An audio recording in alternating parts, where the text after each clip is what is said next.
Hi, everybody. Welcome back. This week's been a little rough on me, but it's okay. It'll be all right. To start with the positive stuff, I got to go back to work, and I really am happy about it, honestly, because I hated sitting around the house. It was driving me crazy, and I missed my clients. I work taking care of adults with intellectual and developmental disabilities, and they were so happy to see me come back. It was really cute. I love it. I love it. Um, anyway, um, at their Wednesday activity they did, um, they were having lunch that the office had made for them. And I had brought my own because, packing, pre-planning, and I'm on the pureed. So, gotta stick with it and get healthy, right? I had made pureed taco, which was meat, light sour cream, fat-free cheese, and taco sauce. Blend it all together. And it didn't have any shells or tortillas or anything like that in it because carbs. And you're not supposed to, start adding in the carbs until later down the road. Anyway, I had my 3 ounces of the blended up taco stuff, and I put it in the microwave, and I heated it up. And then when I took it out of the microwave, it it definitely did. It slipped out of my hands and hit the floor and splattered all over my legs and up onto my arm. And I got a little bit of a burn, but it's not, just, 'tis a flesh wound. Anyway, I had to make something, up on the fly. Had to MacGyver something for lunch, excuse me, because you have to continue to eat. Like, you have to get your meals in. You have to make sure you get your protein in for the day. Well, the lunch that the office had made was breaded chicken smothered in gravy, and then they had noodles with butter and green beans, I think it was. So I had to try to figure out how to make some of that healthy. So I pulled all the breading off the chicken, but I had to use some of the gravy so that it would blend up okay, not be a good consistency for eating. And that did not sit on my stomach very well. It was awful. The fatty gravy, no, no, that taught me better. The next day, on Thursday, they had their weekly dance activity, and I love going to the dance activity. I love dancing with them. I can't dance to save my life. The only dance I can keep time with and keep the steps right is the Cupid Shuffle. I know, so weird, right? I can't even do the electric slide, much less anything else. But I digress. I overdid it for sure that day. I danced way too much, had way too much activity, and I ended up hurting a little bit, and I was so wiped out.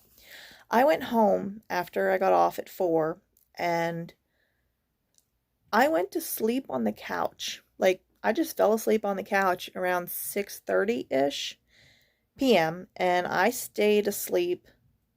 Well, my husband got me up, and we went to the bedroom and got in bed and went to sleep around 9:30, 10, somewhere in there. And I slept all night until I had to get up for work the next day around 6:45, 7-ish. So I learned, don't overdo it. The pureed stage is going pretty well. I found some great recipes, and sometime this week I will open up my Pinterest list and put the link in the next video for you guys.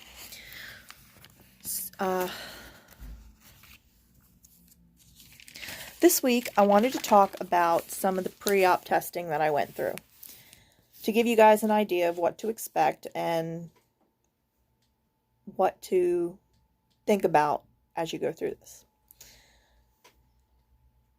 The first test I want to talk about is the endoscopy. That's when they stick a camera down your throat and check your stomach for ulcers. And yeah, that's my cat, Vader. They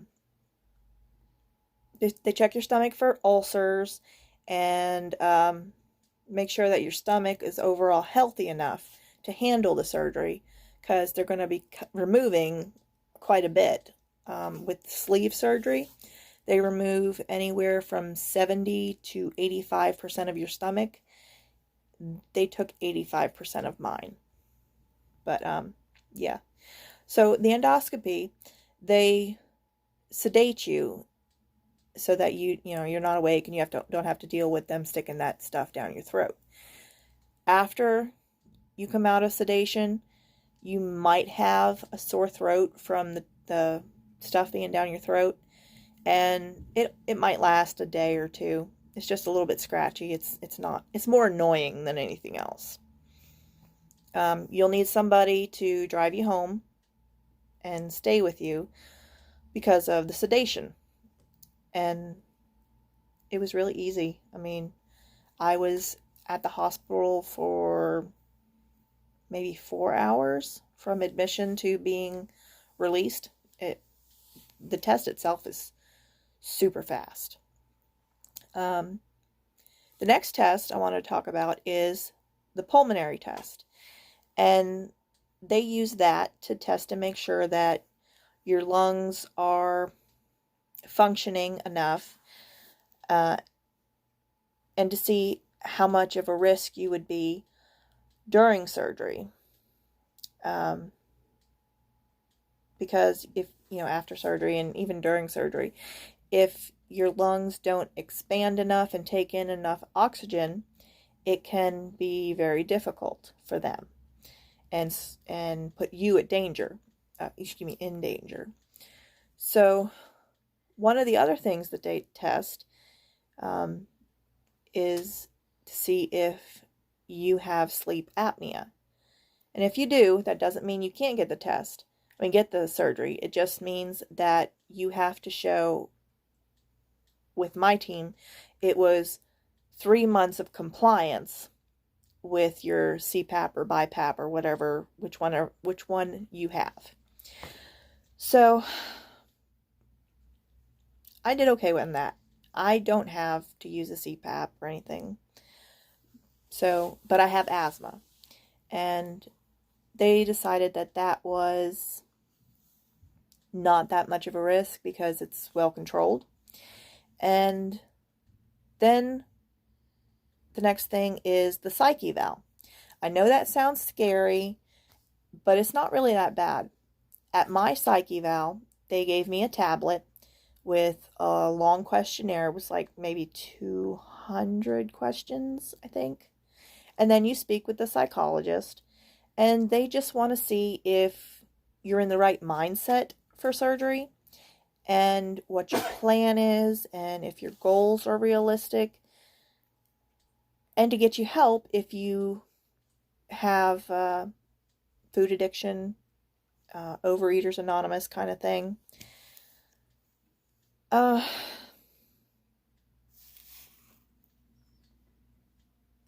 If you're an emotional eater, they can point you to a support group. And it's not bad. I mean, the psychologist that I met with was really nice and really understanding. And she just wanted to talk about what my plan was, which, it went really well. Then there's a cardiac test where they test your heart. I think they did an echocardiogram on me. And then it went to the cardiologist who looked over it. And then he had me come into the office and we talked a bit, and we talked about my, can't think of the word. Ability to be mobile. Like if I can walk up a flight of stairs, just to see how mobile you can be and how much of a strain it would be on your heart. The last one that I had to do was a neurology clearance because I have a history of seizures from a childhood injury that gave me a plate in my head right here. You guys might be able to see the scar right there. It's kind of cool. Anyway, the plate and the injury gives me severe migraines, so I had to go to them and get the clearance and make sure that my meds would be compatible with the sleeve surgery, because some meds don't absorb well after surgery, and they just wanted to make sure that what I had would work still. The bariatric doctor will do a couple of rounds of blood work. The first round I had was at my first meeting with him, and they check, your blood count, your white blood cells, your cholesterol levels and all that. And then they also check your A1C. And for my team, it had to be 6 or below. No, it was 8 or below. Excuse me. And that's because uncontrolled diabetes can lead to slow healing and make it very difficult on you, just in general, because you want to be able to heal well and as quickly as possible. So I think that's all the pre-op testing that I can remember. But make sure that you check with your doctor and your bariatric team to discuss any personal medical needs that you might have to your unique situation. Next week, I will definitely be showing you some before and current photos. I just didn't get to that this week. Oh, if you guys want me to review any bariatric shakes or protein powder or anything like that, leave it in the comments and I'll see what I can do about it. I think that's it for me this week. I'll see y'all next week. And remember, if you feel like quitting, remember, the struggle is part of your story. Never give up. All right. Bye.